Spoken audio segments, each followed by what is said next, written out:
मुझ पे कोई गम की आँच आने नहीं दूं। किसी ने बड़े कमाल की बात कही है, मेरे जज्बातों से इस कदर वाकिफ़ है मेरी कलम, मैं इश्क भी लिखना चाहूँ तो इनकलाब लिखा जाता है, इनकलाब लिखा जाता है। तो सबसे पहले हमारे real heroes, corona warriors, doctors, सफाई कर्मी और सीमा पे तैनात जवानों को स्वतंत्रता दिवस की बहुत बहुत शुभकामनाएं। साथ ही सोनू सूद को भी बहुत बहुत शुभकामनाएं, जिन्होंने फिल्मी जगत को यह बताया कि फिल्मी स्टार भी रियल हीरोज बन सकते हैं, बशर्ते नेक दिल होना चाहिए। आप सबसे विनती है, इस कविता की प्रत्येक पंक्ति को महसूस करके सुनिएगा, यकीनन आपका दिल सहम उठेगा। आपको देश के प्रति और सेनाओं के प्रति पहले से भी और ज़्यादा प्यार और सम्मान बढ़ जाएगा। तो आइए सुनते हैं वीर रस की ऐसी कविता जो आपको जवानों की भावनाएं, उनकी बलिदान, त्याग और संघर्ष की गाथा को महसूस करवाएगी। मैं केशव का 5 जन भी गहन मौन में खोया हूँ, उन बेटों की याद कहानी लिखते लिखते रोया हूँ, उन बेटों की याद कहानी लिखते लिखते रोया हूँ। जिस माथे की कुमकुम बिंदी वापस लौट नहीं पाई, चुटकी झुमके पायल ले गई कुर्बानी की अमराई।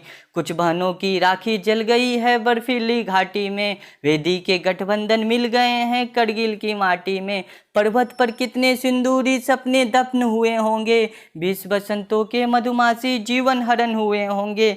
टूटी चूड़ी धुला महावर रूठा कंगन हाथों का, टूटी चूड़ी धुला महावर रूठा कंगन हाथों का। कोई मोल नहीं दे सकता बासंती जज्बातों का, कोई मोल नहीं दे सकता बासंती जज्बातों का। जो पहले पहले चुंबन के बाद लाम पर चला गया, नहीं दुल्हन की सेज छोड़कर युद्ध काम पर चला गया, नहीं दुल्हन की सेज छोड़कर युद्ध काम पर चला गया। उनको भी मीठी नींदों की करवट याद रही होगी, उनको भी मीठी नींदों की करवट याद रही होगी। खुशबू में डूबी यादों की सलवट याद रही होगी। उन आँखों की 2 बूंदों से सातों सागर हारे हैं, उन आँखों की 2 बूंदों से सातों सागर हारे हैं। जब मेहंदी वाले हाथों ने मंगलसूत्र उतारे हैं, जब मेहंदी वाले हाथों ने मंगलसूत्र उतारे हैं। गीली मेहंदी रोई होगी छुपकर घर के कोने में, गीली मेहंदी रोई होगी छुपकर घर के कोने में।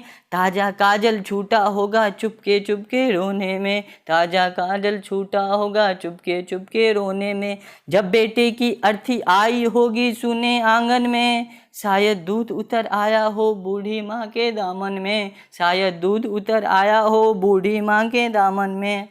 आगे देखिएगा कि किसी के पति का पार्थिव शरीर आता है, वो सेना के अफसरों के खिलाफ, गांव के समाज के लोगों के खिलाफ शादी के कपड़े पहन पार्थिव शरीर को शमशान तक कांधा देती है, जो किसी मजहब में किसी महिलाओं को कांधा नहीं दिया जाता है। ये इतिहास में पहली बार होता है और ऐसी वीरांगनाएं केवल हिंदुस्तान में पाई जाती हैं। आगे के पंक्तियों पे ध्यान दीजिएगा।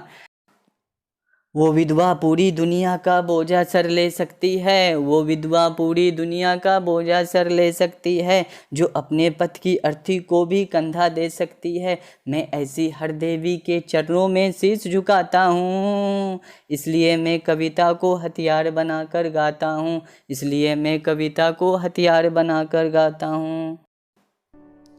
जिन बेटों ने पर्वत काटे हैं अपने नाखूनों से, जिन बेटों ने पर्वत काटे हैं अपने नाखूनों से, उनकी कोई मांग नहीं दिल्ली के कानूनों से।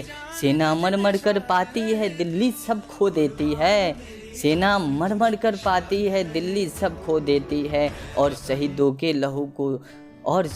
के लहू को स्याही से धो देती है। मैं इस कायर राजनीति से बचपन से घबराता हूँ, इसलिए मैं कविता को हथियार बनाकर गाता हूँ, इसलिए मैं कविता को हथियार बनाकर गाता हूँ।